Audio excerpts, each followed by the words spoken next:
I'm Brandon Hamer here, and talk a little bit about planters today. We've got ours pretty well ready to go. Obviously, with the rain we've had here recently, we're in a holding pattern. Hoping we'll dry out here soon.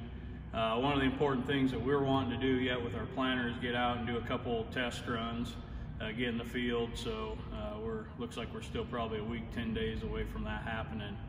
But you know, we've gone through some of the important parts of the planter, checking our V opening discs, making sure everything is set there, moving our way back to the gauge wheels, making sure they're set. We did a couple improvements this year. We found some greaseless bearings, bolts, so we're hoping that helps us a little bit with some consistency and them not getting hung up as much as we dealt with last year. So moving on back then, looking at our closing system.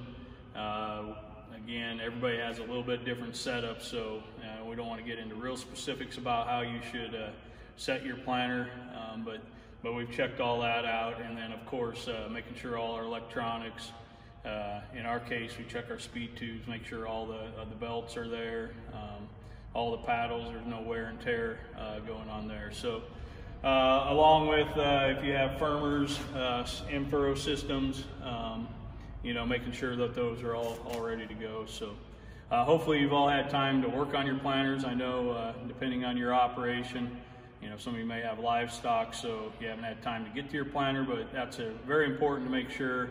You got to go through it from front to back, make sure everything's good, and then you know, ideally get out in the field a day or two before you want to start planting, do a couple trial runs. So that's kind of the stage we're in.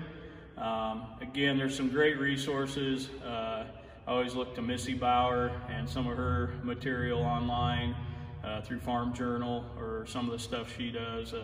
Appreciate all the work she's done with planters, and if you go out there, there's a lot of great stuff that can walk you through just some of the details that you should look for on your planter. But if you ever have any questions, feel free to give us a call too.